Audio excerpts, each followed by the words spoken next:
Coming up this morning on the Dattitude podcast, Saints wrapped up their first set of OTAs under Coach Kellen Moore. So what did we learn, if anything? Is there anything to take from Spencer Rattler working with the number ones? How's it looking among the skill players? And what's the offensive line looking like?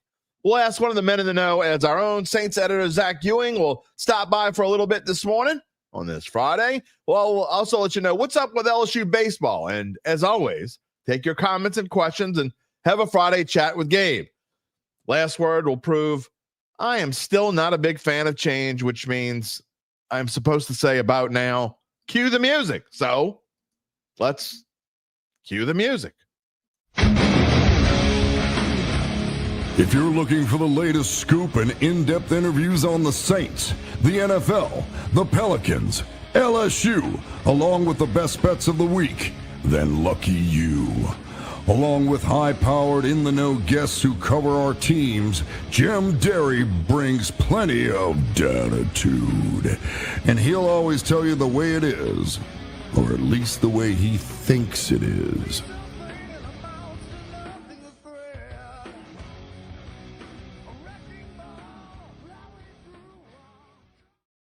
Where you at, Dattitude family?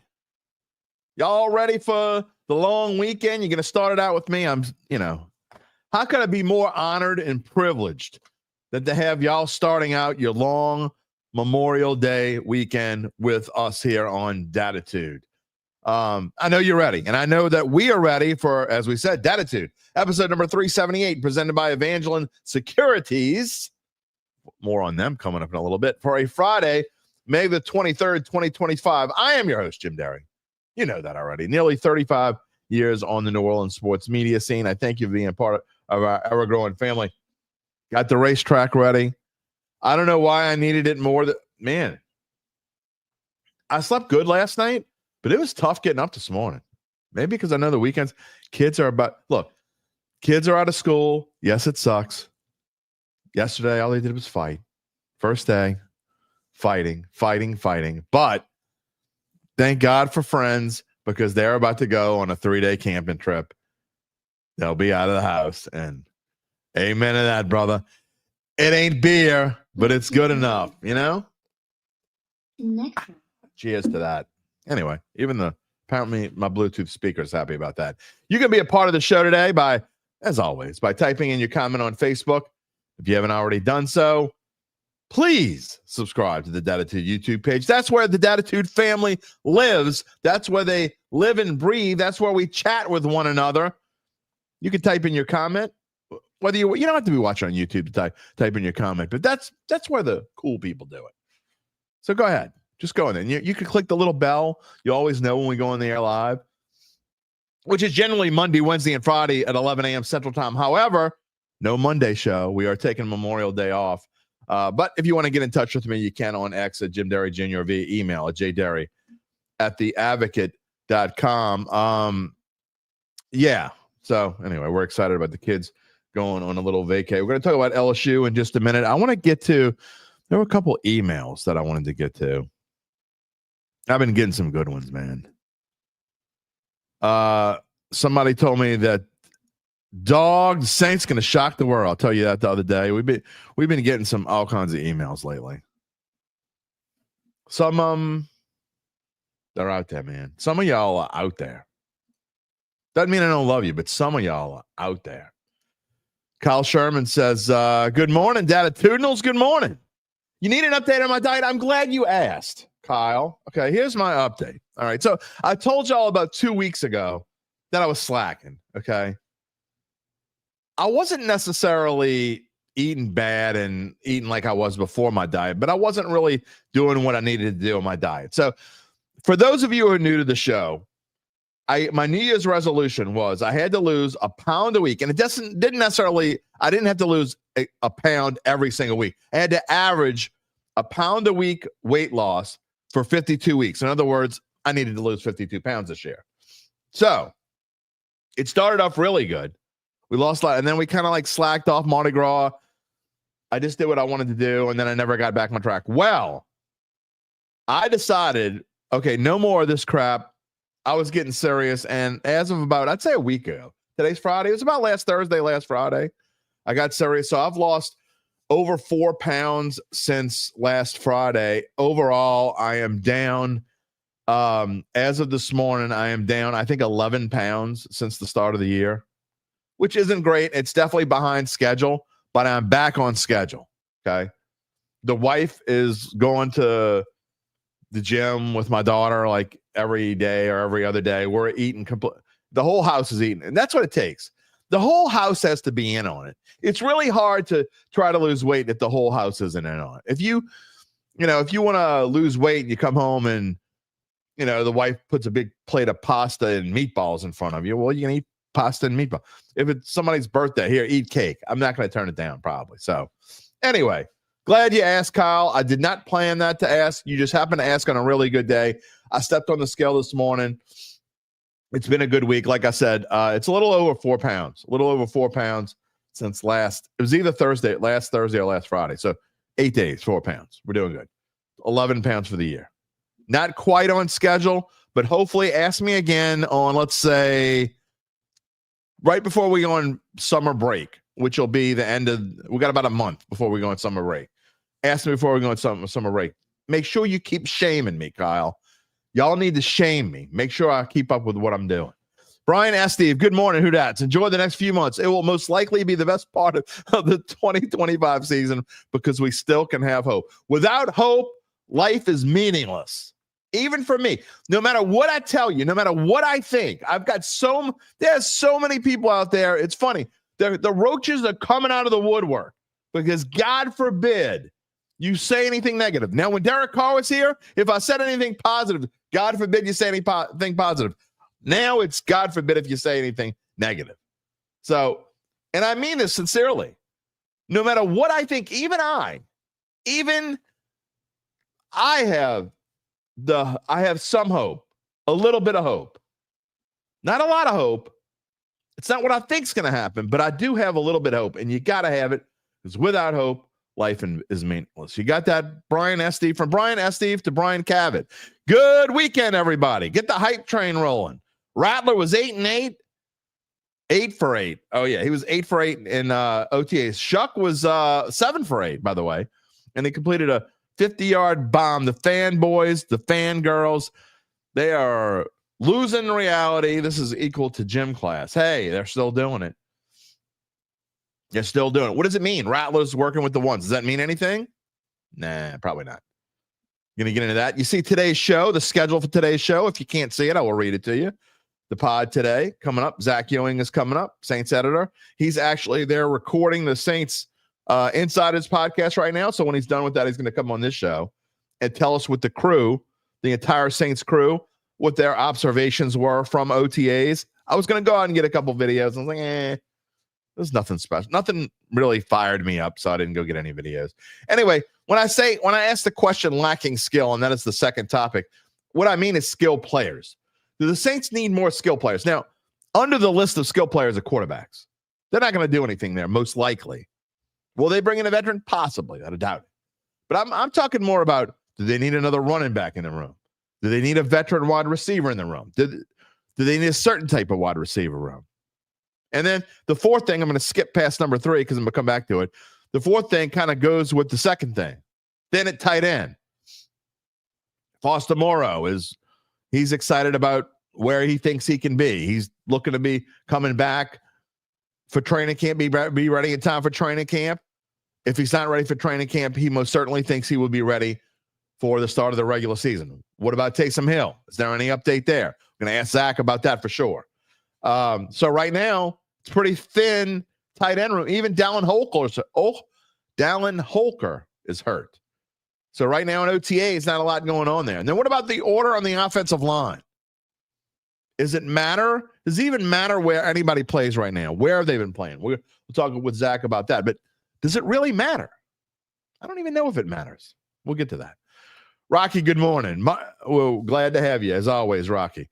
Mark Gapsky, how about them Padres? Good morning. Who dat? You think I forget? I don't. Gary, good morning. Charles Mangus is here. Good morning. Dattitude family, where you at? Chad Gage, what is up? Looks like I called the O-line with Penning and guard. Hey, look, again, we're going to get into that. I think they're going to try everything. Look, one of the positives. We've talked a lot about negatives the last couple of weeks. Okay, so let's talk about a positive. A positive is definitely on the offensive line. We've talked about, maybe it's been a couple of weeks now since we talked about it. But one of the things I am excited to see for the future, not just for this year, but for the upcoming future, can you turn Trevor Penning into a usable starter? And I don't mean that. That sounds bad, a usable starter. That's like, oh, we're stuck with this guy. Can we use him? I mean, you're not really stuck with him anyway. I mean, he's on his rookie contract for this last year. It's not hurting you to keep him. But can you turn him into something? Can you turn him in? You don't need to turn him into an all-pro guard or an all-pro offensive line, but can you turn him into someone who you can depend on? I think the best chance he has for that is going to be at left guard. You want your two best tackles that aren't Eric McCoy as your bookends, in my opinion. That's your young guys. You got Fawaga and Banks on as your bookends. That's what you need to do. And then you got Penning. You got Radins in there. You got more depth in the interior of your line now. And I think that's what, man. And look, Penning can end up being a guy, if one of the tackles gets hurt, he can fill in a tackle if he has to. I feel way better today about Trevor Penning than I did last year at this time. Last year, I was like, just cut him. I mean, I know he's on his rookie contract and you're not going to cut him, but I don't care. Useless. Let me go back and look at what. Don't feel that way anymore. I think you can find a way to salvage Trevor Penning. Again, that's not a great way to put it. I hate putting it that way, but that's the best way I can put it today. So to answer your question, Chad, I mean, I'm not, that just made common sense, right? That's what we talk about in the show. Sometimes we get it right, sometimes we don't. Common sense looks like that could be a possibility. And one thing you're going to see throughout OTAs, I think, and into the Saints OTA schedule, by the way, they're back at it again on May 27th. So what is that? That is Tuesday. They got a weird schedule, by the way. They go Tuesday and then they go Thursday and Friday. Then they take a couple days. I don't understand that schedule. It's weird. We'll give you the full schedule in a little bit, but yeah, a lot of OTAs coming up. You got mandatory mini camp on June 10th through 12th, but I think pretty much everybody's here, right? We'll ask Zach, but I'm excited about all the different things you can do at offensive line. You have versatility on this O-line, which is something that they haven't had in a long time. Protect the quarterback. What's the most important thing? Doesn't matter who your quarterback is if you can't protect him. So protect him, and then we'll go from there, right? That's number one, and they have a chance to be able to do that. Rocky says, I don't think the Saints will be great this year. I don't think it would be bad as most people think. Well, define bad, okay?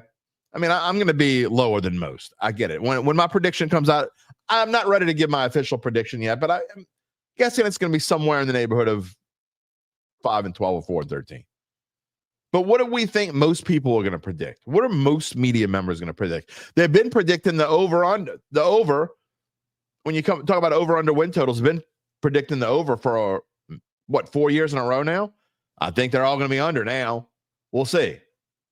So I don't know what the average will be. We'll kind of go from there. We got a long way to go before we get to predictions. It's only May. We don't do predictions until late August, early September, at least not for the Saints. We'll start doing them we'll go division by division, probably starting in late July, but we're not going to get to the Saints until either late August or early September. Reginald Porter, Who Dat Family, welcome. Gerard Semino, good morning. We got the Who Dat fam. The Who Dat fam is here. Good morning. Charles says every day's a weekend. Retirement sucks. Oh, no, man. I got to be honest. Don't get me wrong. I think about retirement all the time, but in the sense of I want retirement because I want the benefits for retirement and be in the freedom of retirement. When I retire, I'm still going to be doing something, whether it's this show or whether it's something on the side or whatever it is. I'm still, look, until I can't get up and do, I can't do nothing, man. You do nothing for long, and you won't be long for this world, in my opinion. You do nothing. Some people might tell me differently. Oh, sorry, a little verklempt this morning. That racetrack coffee. I got the hard stuff this morning. Yeah. There's nothing. I promise you, there's nothing else but coffee in my cup. I don't know what's going on. Anyway, you know how I feel about retirement. Charles also says, God bless our fallen service members and active in our veterans. Amen. Bet here, Gerard Semino. Thank you for your service, sir. Robbo Combs. Who will the Saints sign to guide the 3 young quarterbacks in 2025? I don't know. That's assuming they're going to, you're assuming they're going to sign a veteran quarterback. I'm starting to think they're not. Let's see what happens after June 1st. I'd like to, if they're going to do it, I would love for them to do it before mandatory minicamp. I don't know. Reginald also says retirement is a blessing. What you do is on you. Absolutely. Earl's picks. You're eating Chick-fil-A. Well, I mean, I didn't even know they had Chick-fil-A at this time. Oh, yeah, that's right. They have breakfast, huh? Okay, well, there's a free plug for Chick-fil-A. Earl's Picks endorses Chick-fil-A, the unofficial source of chicken of the Dattitude podcast. Hey, if they want to sponsor, we got room. Rex, what's my vibe in the new staff now that the first round of OTAs are over? Still wait and see. I want to make a bold prediction. I'm definitely not going to make a bold prediction. However, look, I'm a fan of this staff. I've said this before. I thought Kellen Moore was exactly what this team needed as far as breath of fresh air and going in a different direction. Now, when I said going in a different direction, I didn't mean just throw a bunch of quarterbacks together that have 0 wins in the NFL. That I'm not excited about.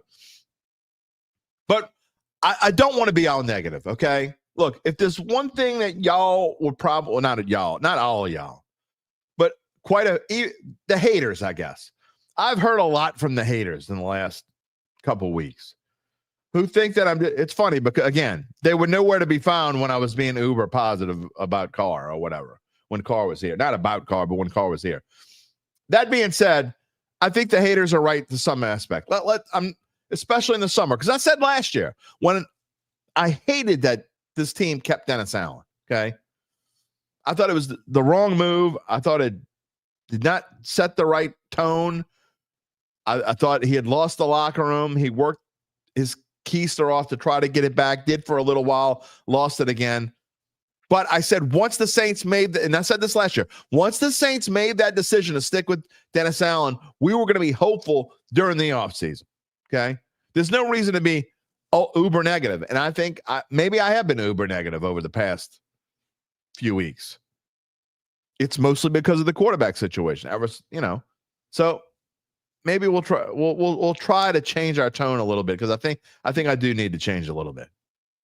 Let's see what else we got here. Cecil Evans, Carr's retirement exercised demons of Dennis Allen's rotten. No, it didn't. The Saints desperately need to sign a veteran quarterback. I agree with that. Cam, Tyron, and DeMario deserve a better quarterback room. Here's the problem, Cecil. I agree with the last part altogether. I don't agree with the demons of Dennis Allen's. They're still there. And you blame it way too much on Derek Carr. Way, way, way too much on Derek Carr. However, the last part, 100% agree. But even if they sign a veteran quarterback, it's not going to do any good because that veteran quarterback's, well, I can't say that. It will do good in the aspect of it will help rookie quarterbacks learn. And they need a mentor, whether it's Shuck or whether it's Rattler, no matter who it is. Doesn't make a difference on who it is. But those guys, I agree they need a veteran, but that veteran's not going to, don't expect a veteran to come in here and start. It ain't going to happen. That veteran's going to be holding a clipboard and be a mentor. Apathy says the offense doesn't concern me as much as the defense. Saints can't run the football to hide inexperienced quarterbacks. We've jumped off a cliff. This O-line should be good enough. Nothing like when you hear somebody say good enough, huh? That makes you feel, that's inspired. That's inspiring. Lewis, you lost 20 pounds. That's awesome, Lewis. Keep it up. Let us know how your progress is going. Just got a note from Zach. Zach's going to be here in 5 to 10 minutes. All right. A couple other hellos before I got to get to some other things here in our world. JC, hello. Glad you're here. Lewis is beaming with hope. Robbo says, wait, Kellen Moore was a quarterback. We have our starting quarterback for 2025. Yeah, we told you. I got a stat for you later. The quarterbacks that are in the room, including the coaches. I have the record for you. We know it's 0-7 among the quarterbacks that are in the room. Sean says the O-line will define the season. You know, this is a rare case, Sean, where 8 times out of 10, I would agree with you. I just think that in this case, I don't think the O-line's enough to define the season. Not when you have quarterback room like they have and a very thin running back room and not enough help at wide receiver. We're going to get into the skill players. Going to be a big part of this show. Chase, caught him. You have hope, Kellen Moore. Good. You should. Let's see. Melanie Michael Carter is back. You told me Spence would be the man for what? I still think Spencer Rattler is going to be in the same exact boat he was in last year, except being behind someone else. We'll see. All right, look, I know we got more comments. I'm going to get to them. Keep typing them in, and we'll keep showing them. I do want, before we go straight to Saints, again, Zach's going to come on in just a minute. Want to talk, just briefly, I wanted to touch on LSU. They are going to play 14th seeded Texas A&M in the quarterfinals of the SEC tournament tonight at 6:30. There's only one game before them, so it shouldn't be too late. But scheduled to start at 6:30. I believe that is on ESPN or one of the ESPNs, or it could be on the SEC network. Whatever. It'll be easy to find. If you have the ESPN app, you can find it, or any of the regular streaming TV services, cable TV. They will play, again, Texas A&M, 14th seeded Texas A&M, who defeated Mississippi State 9-0 in round one. And then last night, or was it Wednesday night? It was yesterday, I think. They held off 6th seeded Auburn 3-2. They scored 3 early runs. We heard Cokie Riley say Wednesday that the Aggies needed to win the SEC tournament to make it to the NCAAs. Who you think wants it more tonight? That's why LSU, look, you don't have to win the SEC tournament. It's not that important, I guess, in the grand scheme of things. Gabe says A&M without its 2 best hitters, though, and a depleted pitching staff. Yeah, look, no doubt. So LSU absolutely has an advantage. Who's going to pitch? As we went on the air, I looked, it was still TBA. We'll see. It's going to be Kate Anderson. How serious is LSU going to take this? Of course they want to win. They got a national seed locked up, but it doesn't hurt to keep winning. Try to get that number 1 national seed. Wouldn't hurt. Interesting game, though. LSU is number 1 with a 42-13 record. A&M is 30-25, unranked.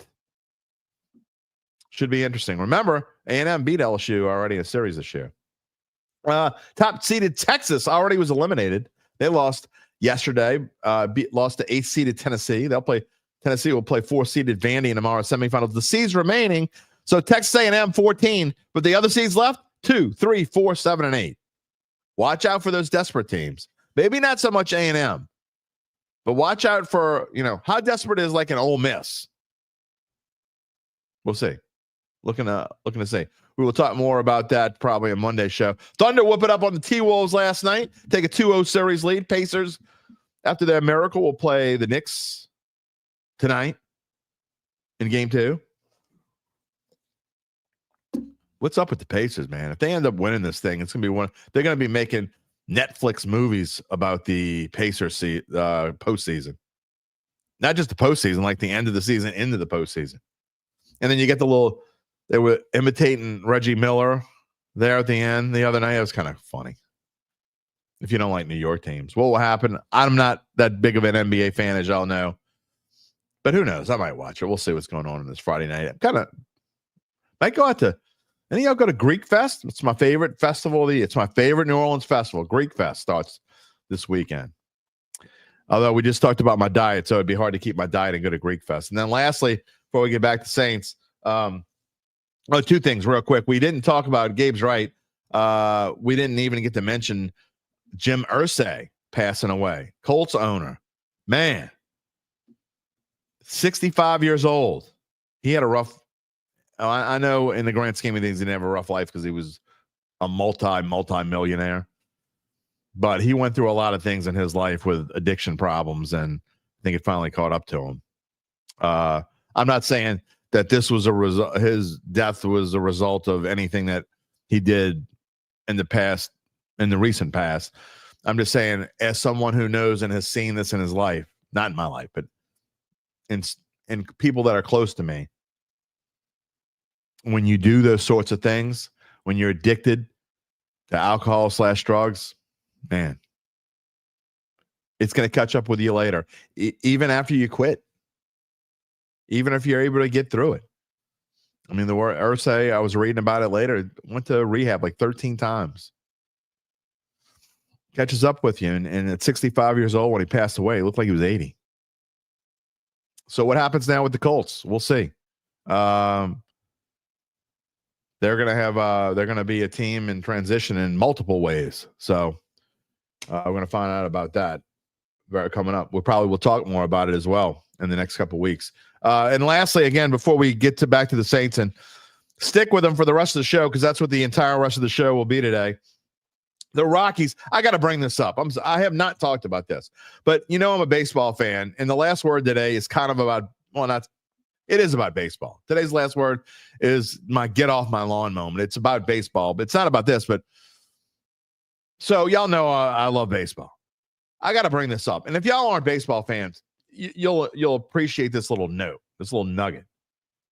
If you're not paying attention, Colorado Rockies are on pace to, and not a huge fan of on pace when you're talking about in May, but this is a different kind of on pace. This one's worth mentioning. You feel as bad as you feel about the Saints or whatever, you think what the Saints might do, have a bad season, or excuse me, anybody that's had a bad season in their recent past, they got nothing on the Rockies. This is literally the worst team I think sports has seen in a long time. I mean, even the Lions that went 0-16, like, I don't know, what was it? 10 or 15 years ago, however long ago it was. I don't even remember how long ago it was. Doesn't matter. That team was not as bad in the NFL as these Rockies are. It's different. Baseball. Can't go 0-for. Yeah, I guess you could. But through 50 games, the Colorado Rockies are 8-42. 8 wins. They have 8 wins. You know how hard it is to have only 8 wins after 50 games? I mean, at any level, really. That is a .160 winning percentage. 16%. Their staff ERA is 5.82. On May 23rd, as we sit here on May 23rd, they are 23 games in back of the Los Angeles Dodgers in the NL West. 23 games. That means if they won 40 games in a row, they probably still wouldn't be in first place, because the Dodgers aren't going to go 23-17 over their next 40 games. That's ridiculous. On May 23rd, if you won 40 games in a row, you would probably still be not in first place, which you want to talk about 0.0s. That's a legitimate 0.0. They are on pace for 26 wins, which would shatter the modern era for least amount of wins in a season. The 1916 Philadelphia Athletics finished 36-117. More recently, last year's White Sox were pretty bad, 41-121. That's awful. Okay, 41-121 is awful. The Rockies are on pace to win 26 games. The 62 Mets went 40-120. The 2003 Tigers went 43-119. It's hard to win fewer than 45, my friends. That's the point. Much less than 35, or even 30. Again, on pace to win 26. Chris Bryant, when he got injured, ever since he left the Cubs, he's been B-U-M. Chris Bryant, when he got injured, was hitting 154, which is only a little less than he hit last year. Bud Black got fired on May 11th, their manager. They're 1-9 since. So it could be worse, Saints fans. That's kind of my point. It could be worse. Oh, all right. Time to get back to the Saints here. In fact, let's flip the script as we move on here this morning. First set of OTAs in the books. Getting back to the comments before we do, because Zach's going to be on any minute. before we get to Zach and the rest of the show, let me tell you about our friends at Evangeline Securities. Of course, they're a company that can help you decide if it's the right time to sell your family-run or privately held business. And just as importantly, they can figure out what that business is worth. 8 wins? Evangeline gets 8 wins in like 2 weeks. The Rockies got 8 wins all season so far. Now, you want to talk about a winner? We got Evangeline Securities.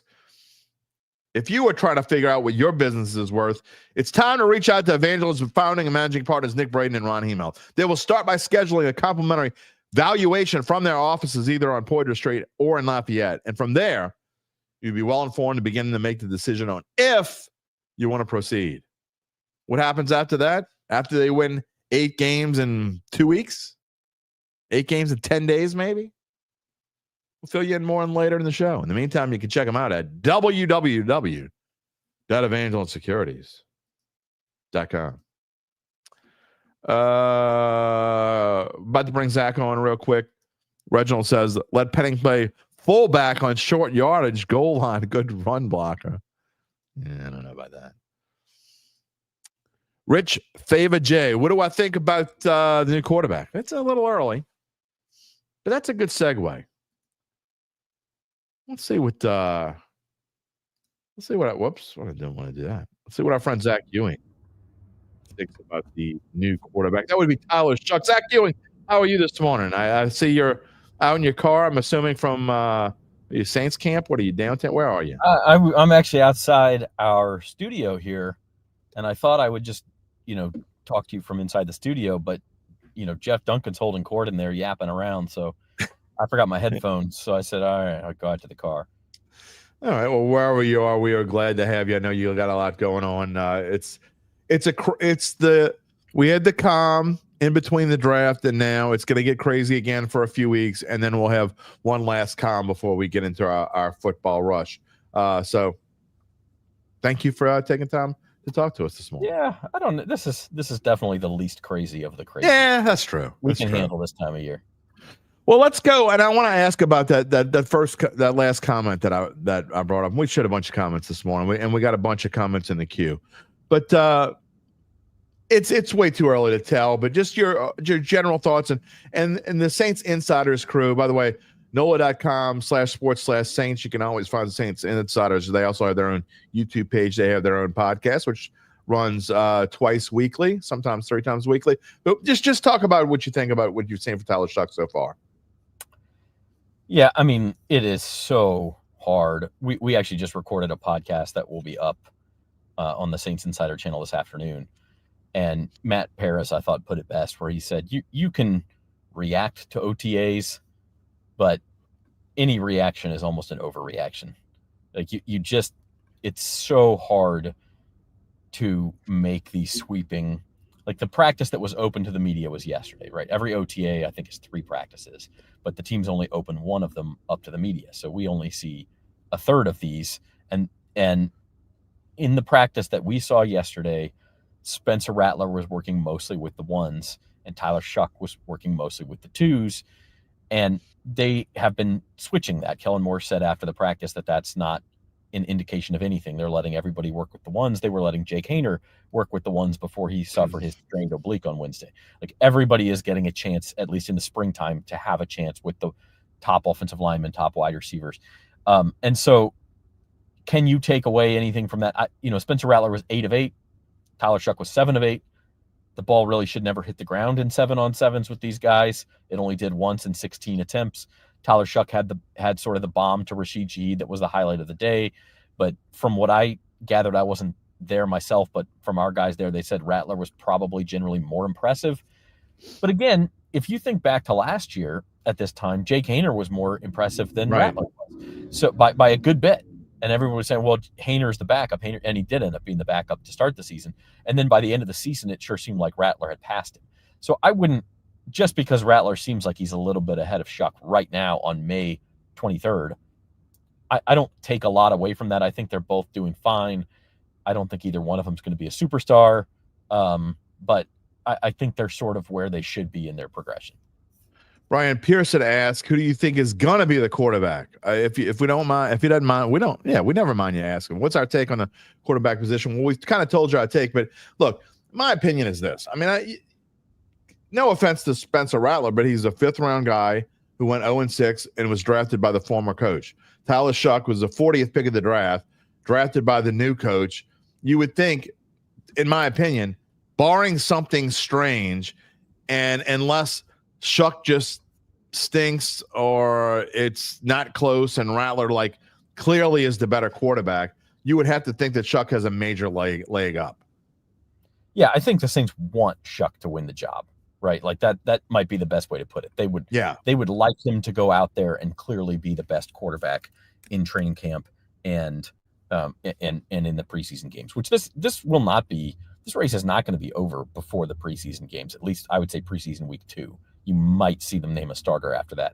I don't think they're going to do it before that because I just think it's going to be that close. And I think Spencer Rattler, yesterday, again, the only open practice that they've had since the end of last season. And so we're all going to overreact to this one practice. He probably looked better than Tyler Shuck. And so you could kind of consider it, like a don't forget about me type of performance. Does that mean he's going to win the job? No, I don't.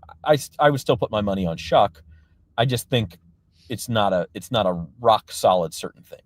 Don't you think too, Zach, that even if they're pretty sure, no matter who it is, even if they're pretty sure, like as they go into camp, they have a pretty good idea of who's going to be one. They're not going to tell you who it is because they want these guys to keep battling, and they're not going to. I don't think it benefits anyone. I think there's a benefit to having guys fighting it out in camp and working. Like even if you're pretty sure you go in and you have one in mind, I think it benefits everyone if you just kind of keep it under wraps and maybe don't announce it till, like you said, second week of preseason or maybe even third week of preseason. I don't know, but I just think it benefits everyone if you wait.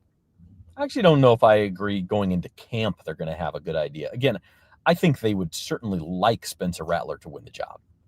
You mean Shuck? I'm sorry, yes. They would like Tyler Shuck to beat out Spencer Rattler for the job.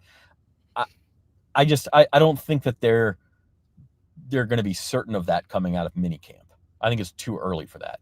I think I do think Spencer Rattler is going to have to, if it's close, Shuck's going to start. Spencer Rattler has to, as you said, has to clearly be better.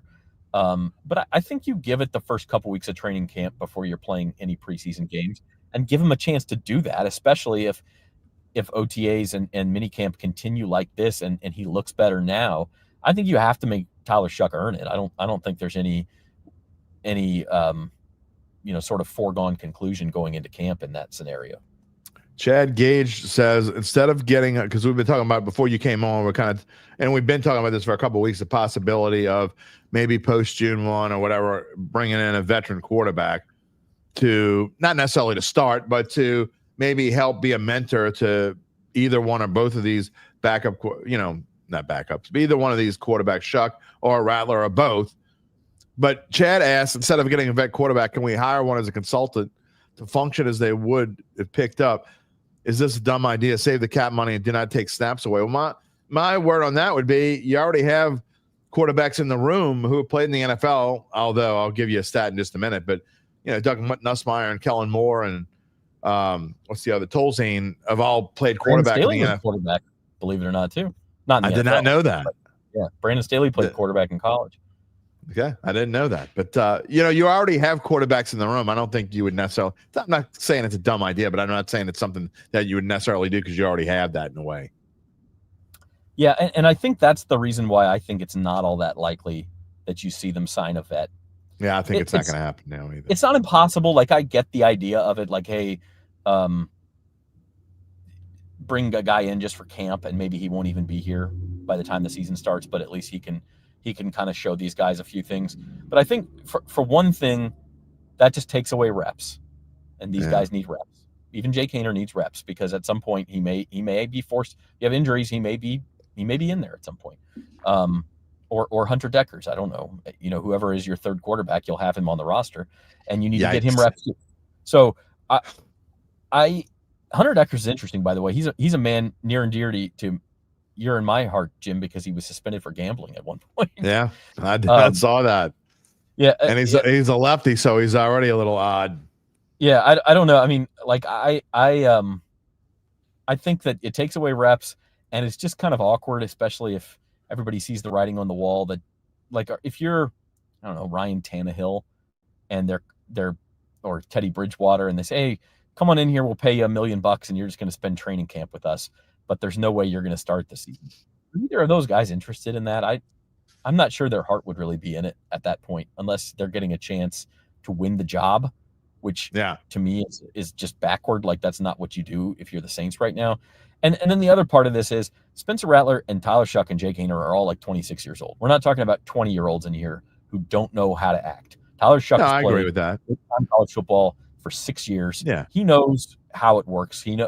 That's one of the reasons why I think he was the choice in the draft, is because he can come in here and be a pro right away. I don't think you need a Bridgewater or a Tannehill or somebody of that ilk right now. So I deem that as rather unlikely. Chad says, hey, now he's a lefty. I got my youngest daughter's a lefty. I'm just saying, I know all about lefties. Love y'all to death, but y'all a little out there. Just saying. I went to Topgolf last weekend and had to get my son lefty clubs, which I've never had to do before, but that's the first time there, and he's got a golf set. Tedders says it's way too early for prognostication. It's never too early for prognostication. I'm not necessarily going to give you a record. I'm not going to tell you what my official prediction is for their record, but we can always prognosticate. It's kind of what we do when you're doing. People keep saying stuff. People always say stuff like this, but they forget that these shows your show is probably half and half opinion and fact. This show is like 95% opinion. So that's what we do. Almost everything is a prognostication, right? These days.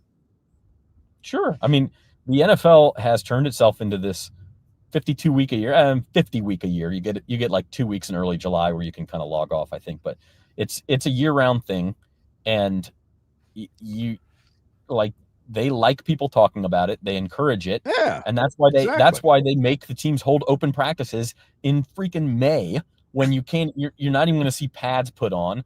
It's still more than 3 months before a real game that counts will be played. And we're still going to sit here and talk about how Spencer Rattler looked in 7-on-7s and how Kelvin Banks lined up on the left side and Tali Fuanga was on the right side as they hit the blocking sled, not even up against, yeah, we're going to speculate. That's what we're going to do. And by the way, if you look at podcast numbers and TV ratings and things like that, like, people still listen, and they do it themselves, and they want to hear it. So they do, and we're going to keep telling. I know Tedder says he loves our opinion. He's never doubted. All right, I do want to talk about what you just mentioned. We may come back to the quarterbacks, we may not. I know we only have a limited time here with you this morning. The offensive line, and I've been saying this for weeks. Obviously, I've said a lot wrong because I was completely wrong about the Derek Carr situation. I don't think anyone really had a retirement on their bingo card, but I was more wrong than most. But that being said, one thing I think I was right about, and one you can take out of OTAs maybe a little bit, is I love what he's starting doing here on the offensive line. I just think you put your two young bookends out there, and if you can find a way to make Penning, see if, at least that's what you do in practice. You see if Trevor Penning can work inside, and if it works out, great. If it looks like it might work, great. If it doesn't, you have a lot of play. You have a lot more depth in this O-line, a lot more versatility than maybe you had last year at this time. And I think that's a really good thing for this team. Yeah, it's worth trying. And I've been saying for a year now, maybe more than that, the whole kick Trevor Penning to guard situation. Well, if the Saints were going to try it, they got to try it at some point. So now they're trying it. Now this is the first time we've actually seen Trevor Penning line up at guard. And it makes a certain amount of sense, right? Like, the guy was a mauling run blocker last year. Yeah. And that appeals to you as a guard. He struggled in pass protection. He kind of struggled with his balance and his leverage. That's kind of scary if you go up against, a good pass rushing interior defensive lineman who you could just see Trevor Penning literally get knocked into the quarterback a couple of times. I mean, that's certainly a possibility too. So there's a little bit of scariness to it, but I think it's worth trying. And the reason is because, number one, you have more margin for error at guard. Like, you can hide that spot to a certain extent. Things have hid that spot a couple times over the last couple of years when they've had injuries. And number two, you do have a little more depth there. You signed Dylan Radins from the Titans, and Dylan Radins has not been a great offensive lineman in this league, but at least he's played. At least you can plug him in there and expect it to be serviceable. You have Nick Saldiveri who could play there. And then you make Penning, if he doesn't work out at guard, he becomes your swing tackle. And if either of these young guys were to miss time, you can plug Penning in and feel like he's, again, is he going to be great out there? No, but he played it last year. It wasn't a total disaster. And so if he's the backup tackle, like, no, okay. We can live with him in that role. And I just think, look, it works out really well for the Saints. If you can put Banks at left tackle where he played all of his career at Texas, again, he probably can play guard in the NFL. That's why you draft him, because he looks like, he's got the body frame for that. He's versatile. He probably could play at guard if you want him to. But if you can put Banks at left tackle and then you move Fuaga to his native right tackle, which is where he played in college, he played fine last year at left tackle. But then, to me, it's always beneficial to play guys where they're the most comfortable. And you got to think Banks is probably more comfortable at left tackle and Fuaga is probably more comfortable at right tackle. And then again, with the flexibility, you worry about, and then, McCoy's coming back and Ruiz will be back. You fill in if left guard you can get anything out of that left guard. You suddenly go from one of the worst offensive lines in the league, or at least, they probably got up to like 25th to 26th last year. If you look at PFF, to somewhere probably middle of the pack, which it isn't great, but it's a major step forward. This is a big offensive line. It is. It is. And by the way, it's 4 first-round picks and a high second-round pick. And you can say whatever you want about Penning being a bust, but the fact of the matter is these other guys have turned into pretty good players. Now, we don't know about Banks yet, obviously, but the other 3 have turned into pretty good players. You have a lot of pedigree on this offensive line and a lot of size. And I think the ceiling here might even be better than league average. I don't know if they're going to get there. I don't disagree with that. Stay healthy, but I think the ceiling at least it could be above average. The only thing I'll push back on is Kellen Moore kind of said, we moved Tolly over to the right side, and he said, okay, and everything's fine. We talk about this a bit on our Saints Insider podcast this afternoon. I don't know that Fuaga feels like it's really that easy. I mean, it's the way I described it is it's a little bit like, learning a dance step from your partner's perspective, where you know what your partner's supposed to do and you kind of know how it goes, but you still have to train your body to move kind of in the inverse of the way that it's used to moving. Or like if you're at the gym, right, and you're doing lunges, like I personally feel more comfortable stepping forward with my left foot.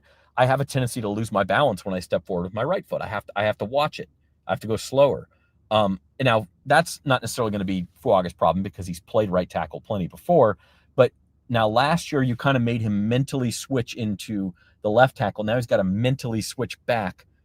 I don't think it's a huge concern. We're talking in May. He's got 3 months to figure this out. I think he will. But I don't think it's like just as easy as the snap of the finger. You can go from right side to left side to right side to left side in the middle of a season. I wouldn't want to do that because I do think there's going to be a little bit 100%. of relearning. Yeah, no, 100%. You don't want to do it. Completely agree with that. I mean, I think there are only certain kinds of players. James Hurst comes to mind as of late. Who was able to play almost any position on the offensive line, but there are reasons why guys like that are few and far between because of what you talk about in the footwork and how different it is. You can't just line up on wherever you want. It is a little bit harder to get used to, but I just think to me, that's the most interesting spot. That's what I'm going to be looking at as much as anything in this summer. So that's my opinion there. Yeah. And I'll tell you one other quick takeaway from OTAs. I think the best news the Saints had, and because we're talking about practice reps that, you're basically playing on air or 7-on-7. The best thing I saw was that Chris Olave and Rashid Shaheed are back and appear to be fully healthy. Shaheed does not look like he's missed a step. Again, we know the concussions with Olave, things could happen at any time. I think for this team to have any chance at success in 2025, they need Olave and Shaheed out there for like a combined 30 games. They need those guys out there. Yeah, there's no question. You segued into where I want to go last here. Again, I know we got limited time with you this morning, but I want to talk about the skill players. And do you think, do the Saints need to add any skill players? How are they? and you led into the first part of that question in Shaheed and Olave. And I do like what I've read from Luke and Matt about how, this receiving core, they look like they're healthy, at least right now. And, Spencer Rattler was talking about how Olave says, yep, we're back, we're good. And that's certainly something that we're going to be looking forward to. And the Saints have, like you said, Saints have to be healthy at wideout. Yeah, the depth here still scares me. Like Brandon Cooks, but again, an oft injured guy. Brandon Cooks could step in and do a professional job.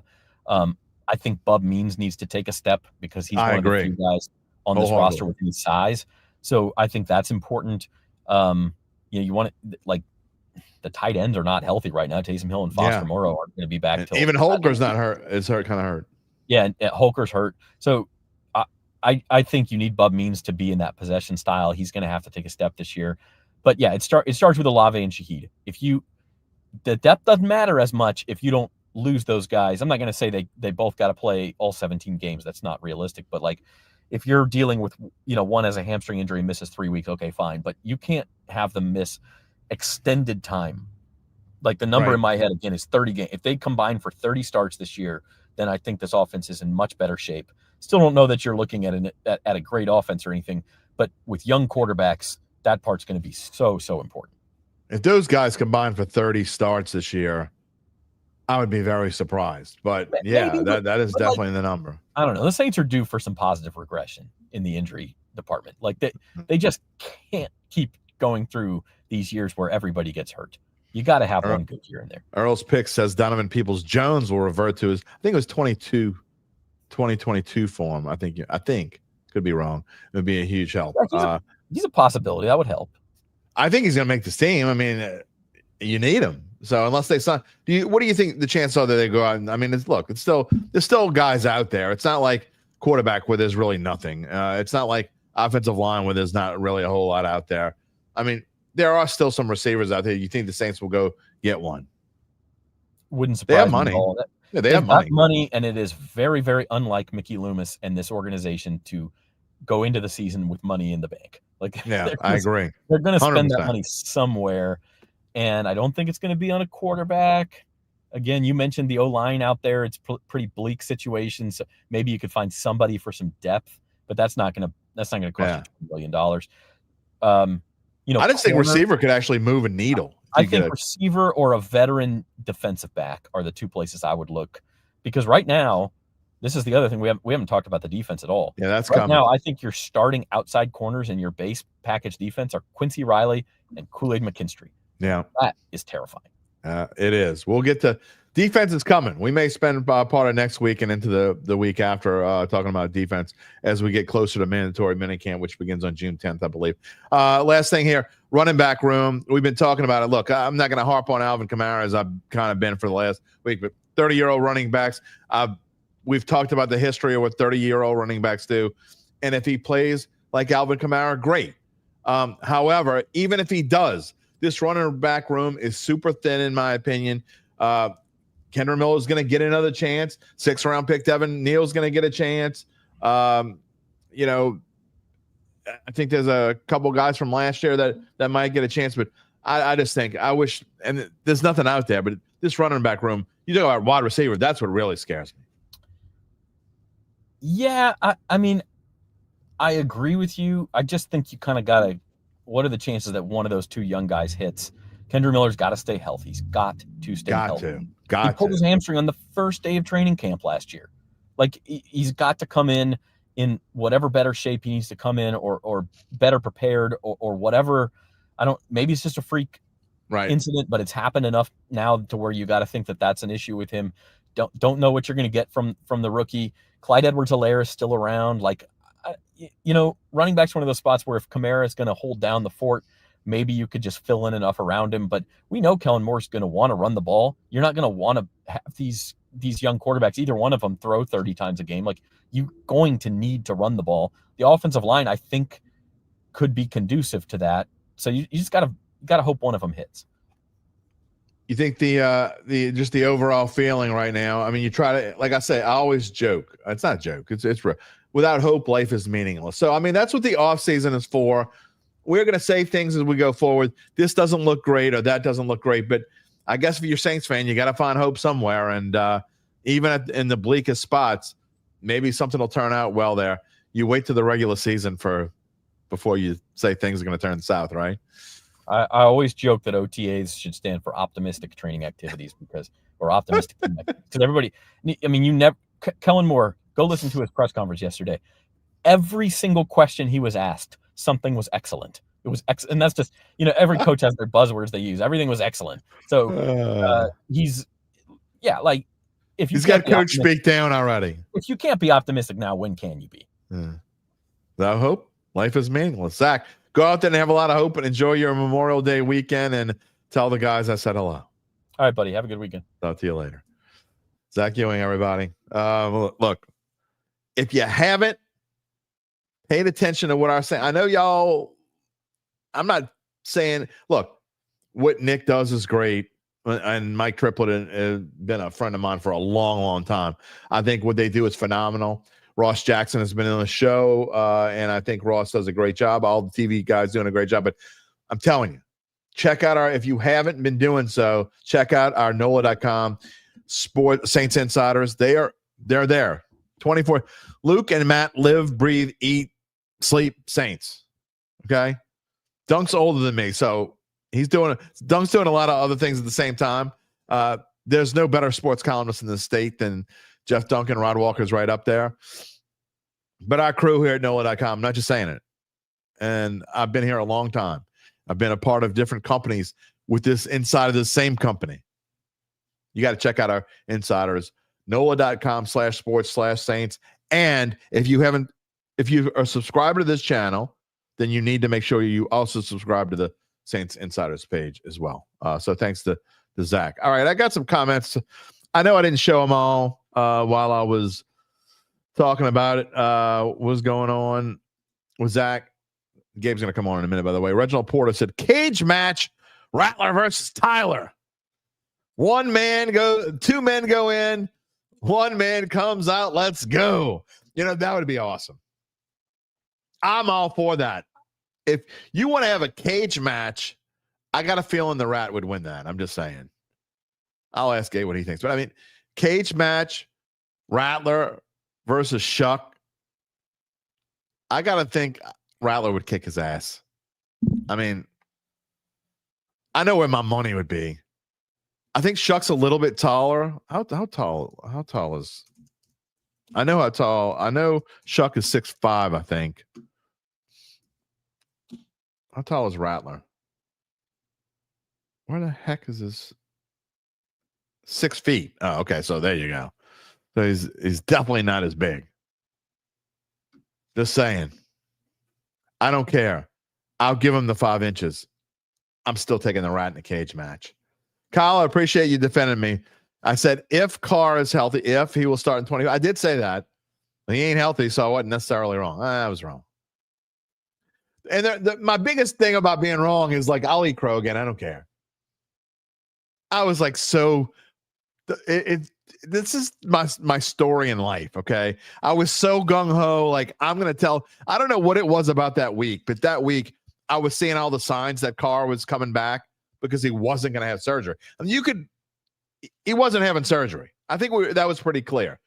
So if he wasn't having surgery, common sense, I go by common sense, but the problem is I didn't factor in every factor of common sense in there when I talked about how I didn't know about retirement. That didn't even come up in my head. Now it makes complete sense. So yeah, I did say that if he was healthy and he's not healthy. But I went on the point that I went on and did a big short that I didn't take off. You could still go look at it if you want. It's on the YouTube page if you want to go look at it. Me making an ass out of myself, basically telling all the haters, piss off haters. It's gonna be Carr. Yeah. Oh boy.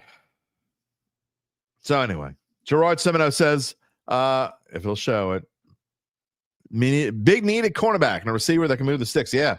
Look, wouldn't surprise me at all if they go get another cornerback with. They do have some money. Reginald says Kendra Miller can't stay on the field. He's a bust.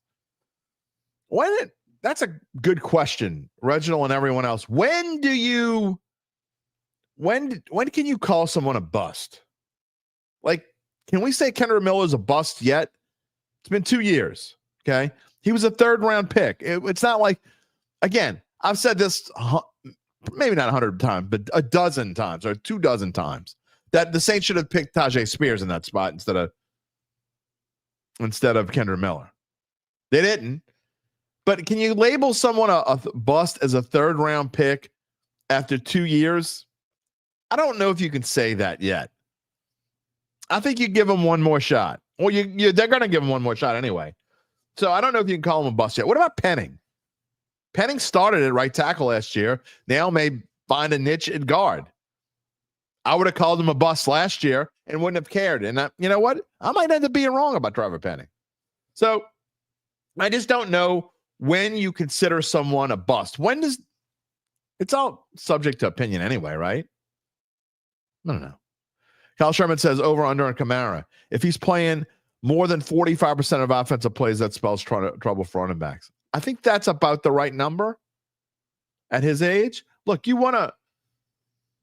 definitely don't want him to get 20 touches in a game anymore. There might be a game or two where it happens. Let's see. Now, again, and here I go on live TV. Doing this on live TV. How many games last year do we think that Alvin Kamara had 20 touches in a game? Well, let's look and see. Lots. We didn't play the last 3 games of the year. Well, let's see. Game 1, 20. Game 2, 22. Game 3, 29. Game 4, 26. Game 5, 17, then 18, then 13. And he was kind of banged up right there. Then 16. All games the Saints lost, and I guess they realized at some point, hey, don't use Kamara if we don't have to. And then Allen gets fired right after. Okay, 21 against the Chargers. How about this? Against Carolina.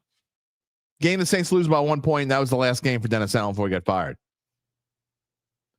He had 35 touches in that game. 29 carries for 155 yards, 6 receptions for 60. And then he gets fired, and 22, 20, 29, 22, and then 9 he got hurt, and he was done. So we always talk about, one of the things that I like to talk about when Kamara, and the thing that bugs me is I don't mind necessarily 30-year-old running backs or older if they don't have a lot of wear and tear. Kamara's got plenty of wear and tear. That's another thing that scares me going forward. I'm not being negative. Haters, piss off. Go crawl back into your hole. I'm not saying Alvin Kamara is going to suck.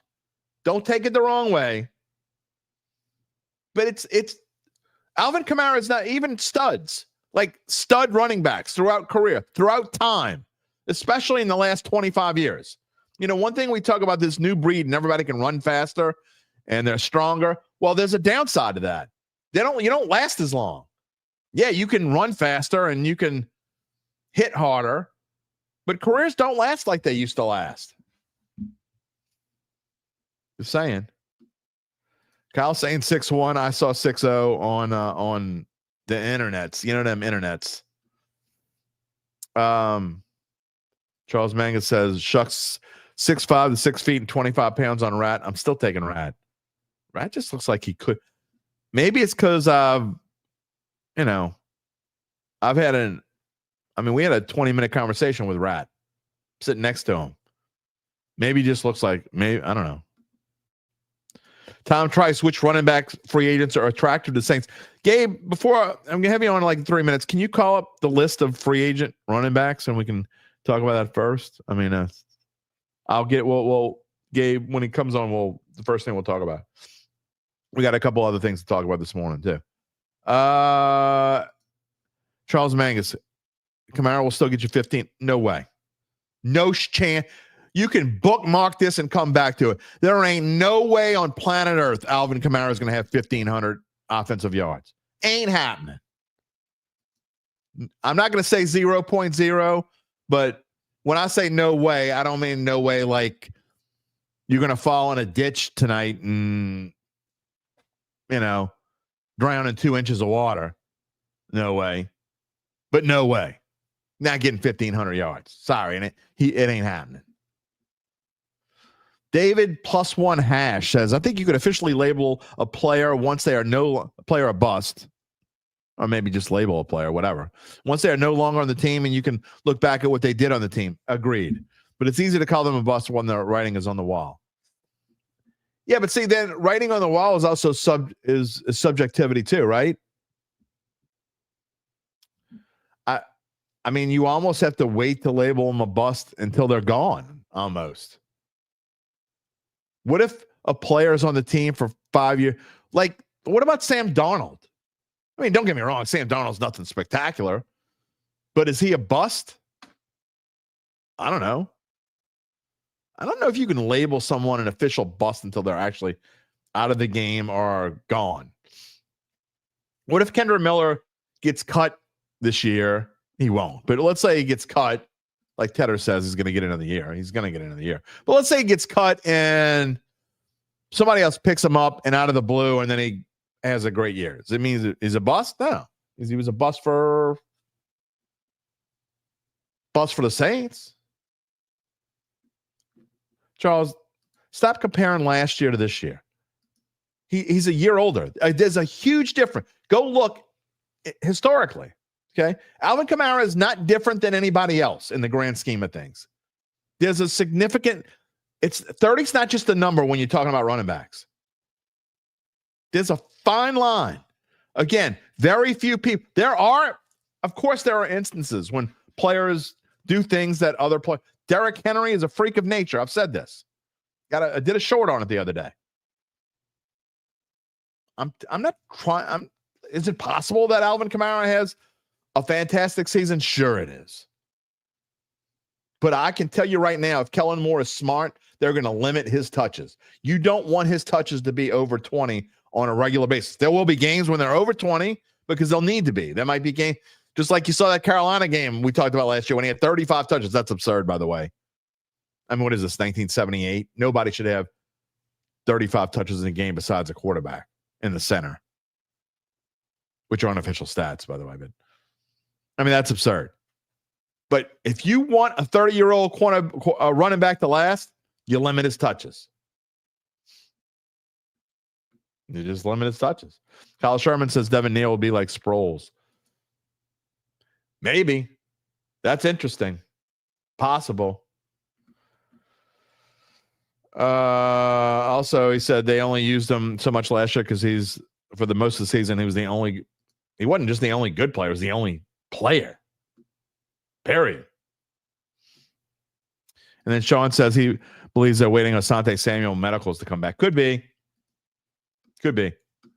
I'm not thrilled about Asante Samuel, but he does have familiarity with his defensive coaching staff. So he played for Brandon Staley. So that's a possibility. All right, it's Gabe time. What'd you see on free agent running backs? I have no idea. Nothing. That's what I thought. I thought it was nothing. I'll read you this list before I go off on a rant. J.K. Dobbins, Nick Chubb, Gus Edwards, Cam Akers, everyone's favorite Jamal Williams, Jeff Wilson, Amir Abdullah, Ezekiel Elliott, Dearness Johnson, Dante Foreman, Chase Edmonds, Naeem Hines, Jermichael Hasty, Mike Boone, Joshua Kelly, John Kelly, Chris Evans. You can stop now. Merriweather. Yeah, look, that's not as bad as I thought. That's actually better than I thought. The Saints won't get J.K. Dobbins. It'll cost too much. But you go down the list, and there are other guys on there that would be interesting. And 1 year rentals. I don't know. You need depth there. Might be your best bet. Who's that? Who? Gus Edwards. Yeah, that's a possibility. I can see that. Look, before we go on any further, what's really important. As we told you earlier, we'll let you know more about how Evangeline Securities can help figure out what your family-run or privately held business might be and whether it's time to sell. How do they do it? Glad you asked. Gabe, thanks for asking. After their complimentary valuation of your company, if you decide to proceed, native New Orleanians Nick Braden, Ron Hemalt, and the folks at Evangeline will begin an extensive auction process from established private equity funds from around the world. They will maximize the return for the founder and his or her family. Evangeline Securities is the top producer on their platform, bar none. And there are very few companies like them in this area.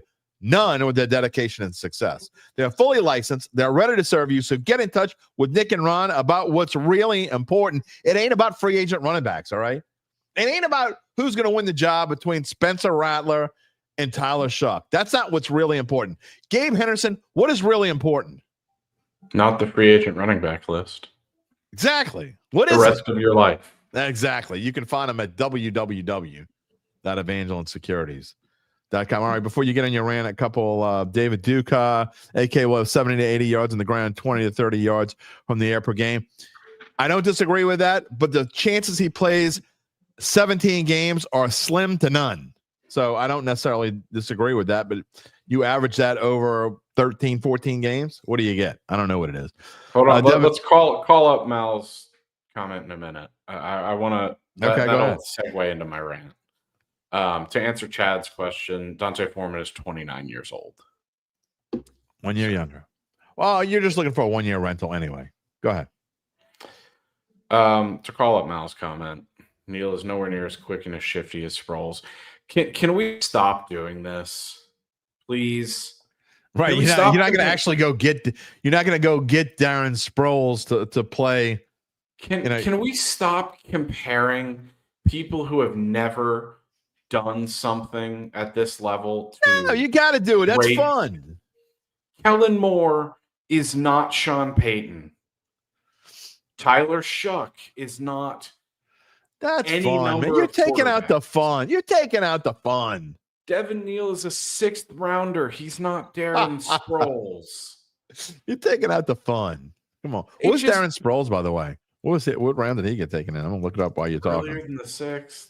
Yeah, it was definitely earlier than the 6th. Let's see. Did you know that he was from Waterloo, Iowa? He was drafted in the 4th round, 130th overall pick. So I don't know, man. Somebody might have been calling Darren Sproles the Barry Sanders back then. Who knows? Yeah, but he's done it. If anyone was calling it Barry Sanders, womp womp. I don't care. I don't care. Call me a Debbie Downer. I don't care. There's only one. It's only one Debbie Downer on this show, pal. Nothing to base it off. That's all I'm saying. Is these guys haven't stepped foot on a field. And then Charles earlier said that Banks would be an all-pro. In NFL history, Jim, do you know how many all-pros there have been as a rookie at the offensive line? Not many. Especially a tackle. I'm not even saying tackle. I'm saying the offensive line as a whole. 1? 4. Okay, I don't know. 4. That's not and a lot. The last one was Zach Martin. Wow. Yeah, that's. But how many? And you can't look this up because we're talking. But okay. I mean, even Pro Bowl. I mean, you got to think. Look, it's all great to be hopeful, and we're having fun with all this. That's what all this is about, fun for the most part. Look, May and June and July is about fun. Okay, we're having fun because we don't really know. I mean, look, whoever said it's too early you can't prognosticate. Well, you can prognosticate because we're having fun with it. But let's don't get too serious about it. Earl says you're a hater, by the way. That's fine. Don't be a hater. It's Friday. Be excited. I work this weekend, so it's not Friday for me. I'm going to work too. I'm going to work part of the weekend as well. I'm working. All right. I do want to talk about something else this morning because you and I have decided that we want to put some spice into we wanted to start something new for the summer. And we're coming up with something called the Dat list. And it may not be every Wednesday because these are hard to put together, okay? So it may not be every Wednesday, but we're going to do at least twice a month. We're going to have, during the summer, we're going to have some sort of list. We're going to call it the Dat list, okay? And we're going to start out, we're going to have fun with it on Wednesday. It might just be me and you doing this. Well, of course, we'll talk Saints. We'll talk OTAs that we'll be getting back into the OTAs on Wednesday. But I thought this was the best one to start with. You like the idea as well. Worst to best quarterback rooms so far in the 2000s. So we're going to rank teams from 32 to 1, and we're going to involve the audience. You members of the Dat family, as we go along, we definitely want your guys. So y'all be thinking about this, and when we come back on Wednesday, we want you to have y'all's list together. Otherwise, David Plusone Hash says AI search says 3-0 rookie O-linemen have ever made the Pro Bowl. Well, it's even less than the All-Pro team. That's hard to believe. If you made All-Pro, you had to have made the Pro Bowl. You don't say have to with fan voting. That's true. But like, how far are we going back? I don't know. The All-Pro went back to the 40s. I think. Yeah. That's hard to believe. But anyway, so our first list on Wednesday. Again, we're going to want your opinions with this. Worst to best quarterback rooms in the 2000s. So what we're going to do is, Apathy says top 10 Atlanta Falcons fails on a Dat Tell list. you what number one could be 28-3. Yeah, I think that could be Apathy. But our first list, okay, so from 32 to 1, we're going to go from 32 to 1. We're going to take the 3 best quarterbacks from all 32 teams in our opinions, and then we're going to rank them from 32 to 1. In other words, can I give a spoiler for that? Yeah, go ahead. Neither the Saints nor the Texans will be number 32. Oh, Saints. The Saints better be in your top 5, pal. I mean, they're not. There's something wrong. I'm just saying. They might not be. Then you want to? Where's the hater comment? There it is. No. It's not. It's not even a hater thing. But think about quarterback rooms. Just very briefly. The Colts have had Peyton Manning and Andrew Luck. Okay. The Patriots had Tom Brady. Yeah. You're giving us a big spoiler alert, but that's the Packers have had a better quarterback room since 2000 than the Saints. That's it. You can big spoiler. I mean, they only had Aaron Rodgers. Yeah, Aaron Rodgers, Brett Favre. Yeah, but Favre wasn't there long enough in the 2000s. No. But we're talking top 3, Jim. We're not talking just one. Okay, well, I can tell you. That's what here's my spoiler alert. If we were talking top 5, my spoiler alert is that the Saints will be above the Packers on my list.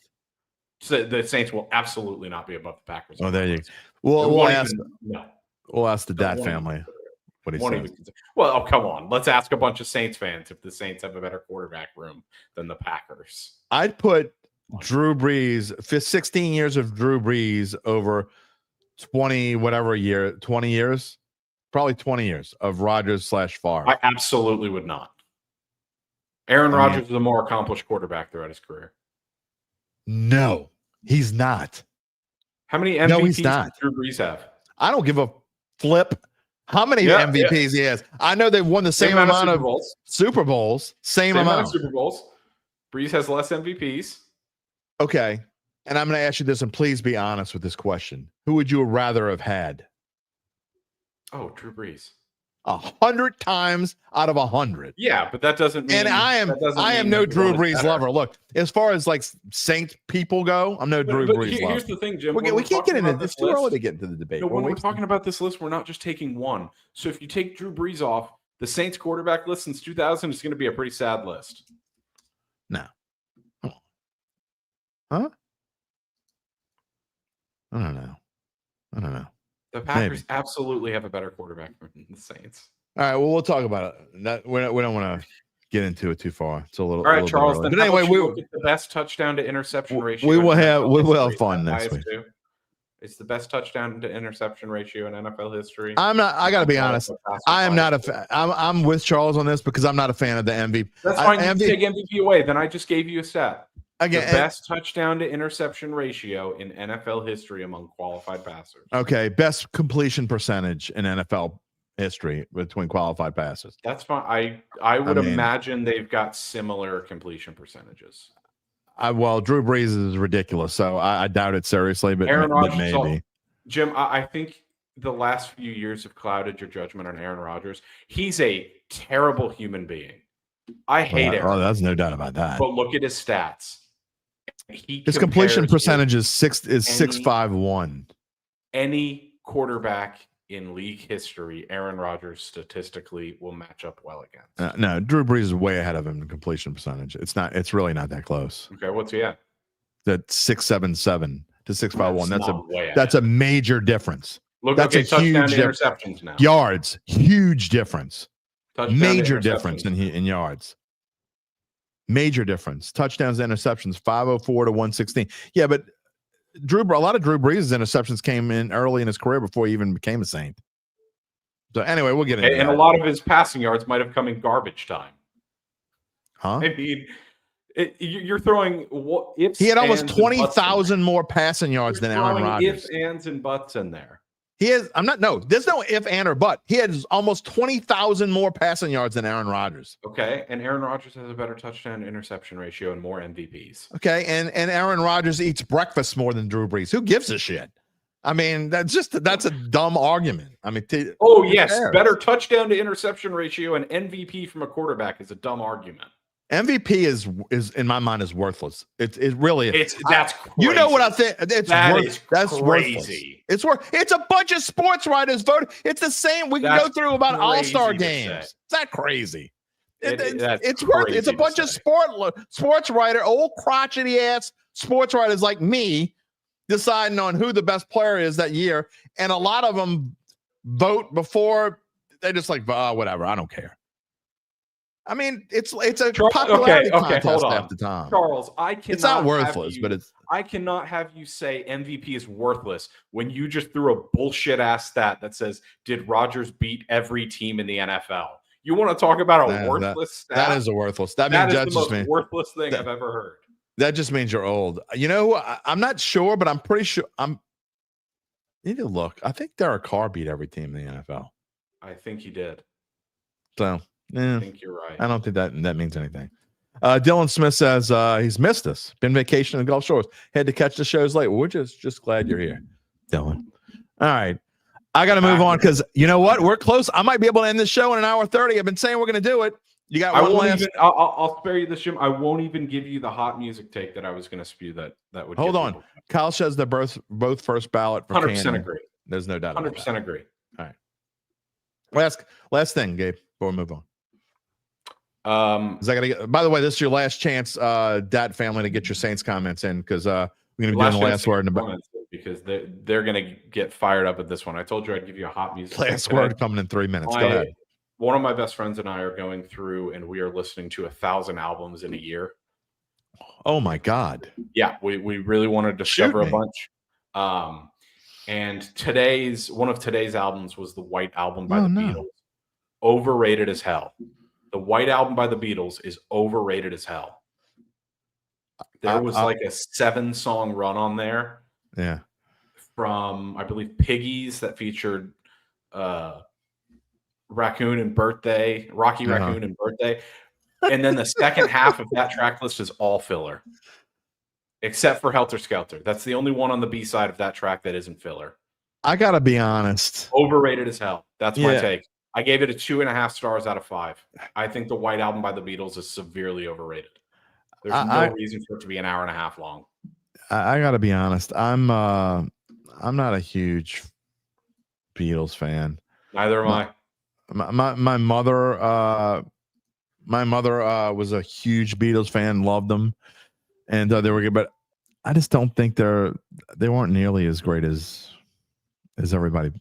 No, I completely agree. I'm a big Led Zeppelin guy. Okay, last thing, I'm gonna need to ask you this though. How do you listen to 1,000 albums in a year? That's almost 3 a day. Yeah, how do you do that? Right now, we're actually listening to 4 a day.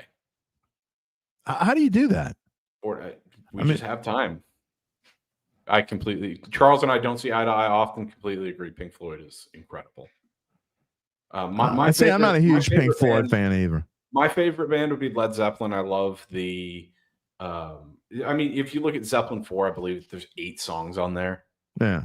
And it's just I can't stand the one thing I can't stand with the Beatles is just how much filler there is on their albums. There's no reason for an album to be an hour and a half, and half of it is just stuff that you could throw away. I would much rather you give us like 8 memorable tracks and call it a day.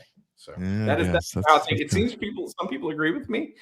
But by the way, Carr beat 27 of 32 teams. So as I know Brady beat every NFL team. He did not beat he did not beat the Raiders because I don't think he ever got a chance to play against them. I don't know if Rodgers has played the Packers. Yeah, I don't know. We'll look at that. I will definitely. What about Radiohead, Itachi? I haven't given Radiohead a deep dive. I believe there's 6 Radiohead albums on our list. Led Zeppelin? So, bunch of Led Zeppelin. Love Led Zeppelin. Okay. Charles says Led Zeppelin, no Leonard Skinner. I don't know. He said number 10. Oh, number 10, Leonard Skinner. That's Skinner. Okay. I like All right. Skinner. What about Hoser? What's wrong with Hoser? Do you not like Hoser? Nothing. My daughter loves him. I'm just saying that's why it just came. She's like begging me to bring. She's like begging me to bring him to the concert. He's coming here in a couple weeks. Okay. You better not say anything bad about it. So breaking news that has nothing to do with sports, but if you're a music fan in and around New Orleans and really anywhere, Billy Joel has canceled the remaining dates of his tour, including here in New Orleans because of some medical issue. He has a brain disorder diagnosis, normal pressure hydrocephalus. I don't know what that is, but he's been having trouble with his hearing, vision, and balance. Man, symptoms that mirror those of Alzheimer's and Parkinson's. So, oh my goodness, Billy Joel is absolutely in probably my top 3 all time. So, what were we going to say? They don't say anything bad about what? I don't even remember now. You're going to say don't say something bad, maybe around your household or New Orleans or something. I don't know. I don't know. But anyway, all right. Well, maybe we'll do. Maybe we'll do a list that no one will watch. We can do your music list. No, have you got the Carpenters on your list? I believe so. You do. You should. We took the Rolling Stones top 500 albums and we threw it on a list along with a bunch of recommendations. Karen, and I'm surprised. Say that we actually have people in the comments who are willing to talk about music today. Better than Ezra is absolutely underrated, by the way, and not just because they're from Louisiana. It was absolutely not the case when we talked about music in February. So just saying, I think Charles, I think Better Than Ezra is from Baton Rouge, but either way, they are absolutely one of my favorites as well. Lastly, Karen Carpenter. I don't care who likes it. As I'm about to go, when I go into my last word, my old get off my lawn moment, Karen Carpenter is the greatest, including better than Whitney Houston, the greatest female voice of our time. Yes, I said it, and I don't care who doesn't like it. There you go. I will see you Wednesday. I can't wait to talk to you about your list. This ought to be fun. If the last 10 minutes is any clue, then it's going to be a lot of fun on Wednesday. Oh, yes, it is. Get out of here. They're not 31. They're 32. I can't wait. See you Wednesday. Have a great weekend. You too. Gabe Henderson. I'm telling you, it's going to be a fun show on Wednesday. I think that's what we're going to do I'll, of course, start with the Saints and end with the Saints as I always do. But we're going to have fun with that. Get out of here, Kyle. Jesuit High School is better than Ezra? You would have to say Jesuit High School is better than Ezra. First of all, if you don't like Better Than Ezra, I don't know that we can. I don't know. If you don't like Karen Carpenter, I'm going to understand, and you don't like soft music, and you're going to put me to sleep, blah, blah, blah. I get that. But it is what it is. There, I said it. I don't care. Chad Gage says down. In case y'all don't know, not the name drop. It's episode 378. I probably said this maybe 3 times in the history of the show. Philip Anselmo is my brother-in-law. And if you don't know who he is, if you have ever heard of Pantera, he is the lead singer for Pantera. They're on their reunion tour right now. I think they're out of town this weekend. Anyway. So that is who does the intro to all of our stuff. So, yes, I'm a fan of Down. His song is the intro to Dattitude and also the outro if you're watching the video version. Gabe Henderson says last word should have been around the horn. You're right. It should have been. David Ducott never heard of Better Than Ezra. You probably haven't. You don't realize it. But, David, go Google Better Than Ezra and just let me see. What happens if you Google Better Than Ezra? What comes up first? Yeah, King of New Orleans is good. Or New Orleans, as they say. There's a lot of songs they have that I love. Cry in the Sun, really like that. What else we got that I really love? At the Stars. And then, of course, Good. Anyway. And then Metallica. Better than Ezra is in. But yeah, and look, Charles, and I will say this: I didn't realize that until not too long ago. I was looking something up and saw that they were from Baton Rouge. Chad says, "Going to see him 5th time with Metallica." Well, tell him hello. Who knows? You know what? Let me see. Let me know what day that is. Send me a private message, Chad. I'll see what I can do. I'm not promising anything. I'll see what I can do. Let me know what day that is. Bird, look, I hear you. No one sings better than Whitney Houston. Look, I don't say this willy-nilly. I don't say it willy-nilly. I promise I'm not just throwing that out there. Again, I get it. That one definitely I would not hate on anyone that says that you're ridiculous when you say, I've just, since I've been a kid, I've been a huge fan. Just there's something so intriguing about Karen. And if you don't know who Karen Carpenter is and you never heard of the Carpenters, especially if you're younger, it will definitely probably put some people to sleep. But just listen, go listen to Superstar. Google Carpenter's Superstar and listen to that voice. Oh my word. Just listen to that voice. There isn't another voice like it. My email is jderry@theadvocate.com. Lewis says the Bee Gees. Hey, you can't go wrong with the Bee Gees. Just saying. All right. Time for the last word. It is time to get into the Memorial Day weekend. And as we do, I gotta have my get off my lawn moment. You know, one thing I've had to do in my long career in the media is to become flexible. You know, it might come as a surprise to no one, but I had a lot of trouble with change well into my 40s. Still a little bit today, not as much. Stuff happened throughout the years in this business, and I learned that an old dog better be able to learn new tricks or you'll be eating out of trash cans and you will be one miserable old mutt. Yet, there are still things in this new world I can't embrace. Today's installment of Get Off My Lawn heads to the world of baseball, where in my search for a last word, I came across an unknown anniversary that no one will remember. Still, I mentioned that 30 years ago today, on May 23rd, 1995, Kevin Foster of the Cubs and Marvin Freeman of the Rockies became the 47th set of opposing pitchers in baseball history to hit home runs in the same game. It'll never happen again. And it reminded me how much I miss pitchers hitting in baseball. Now, of course, I don't even have to look into the green room to know Gabe Henderson is probably back there shaking his head, but man, I loved it. Not just because I'm a purist, of which I am, but I realize baseball needs to change or it will be forgotten by the younger fan. I love a lot of things. I love a lot of things about this game. I like the bigger bags. I like the time clock on pitchers. I don't necessarily like the 10th inning man on second base, but got to do things. You got to try things for change. But when it comes to pitchers hitting, it reminds us that even the best athletes in the world can be humbled. I sure would like to see Paul Skeens go up there, get whipped, and look like a regular human being just a couple of minutes after throwing a 100-mile-an-hour fastball for the final out of an inning.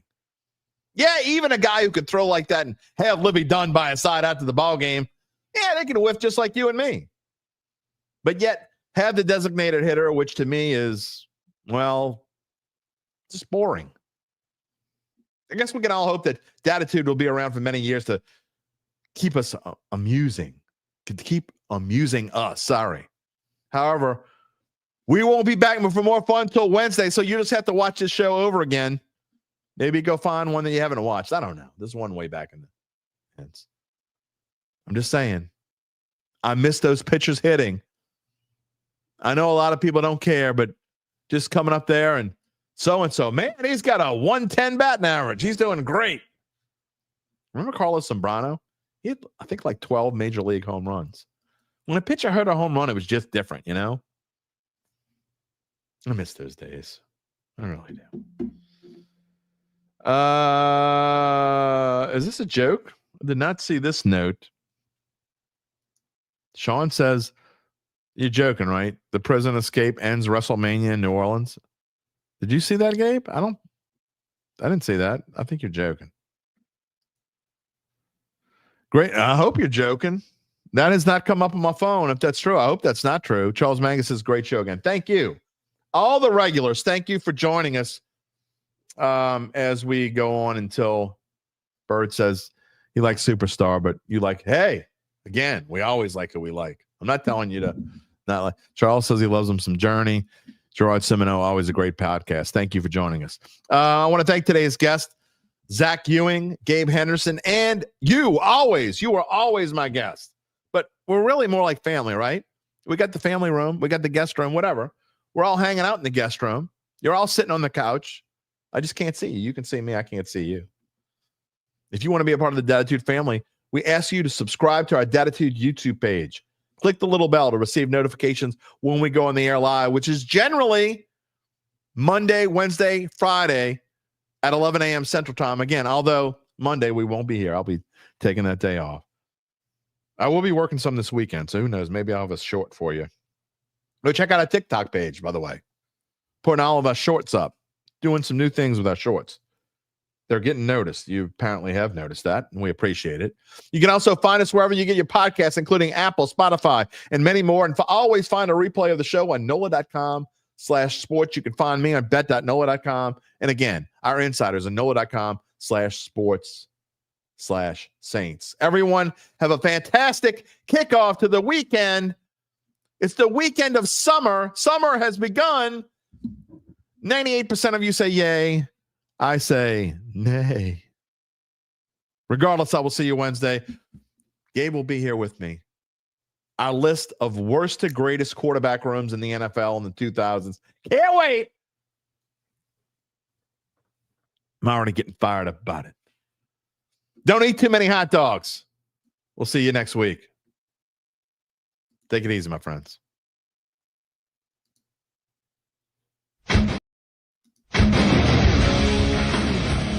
If you're looking for the latest scoop and in-depth interviews on the Saints, the NFL, the Pelicans, LSU, along with the best bets of the week, then lucky you.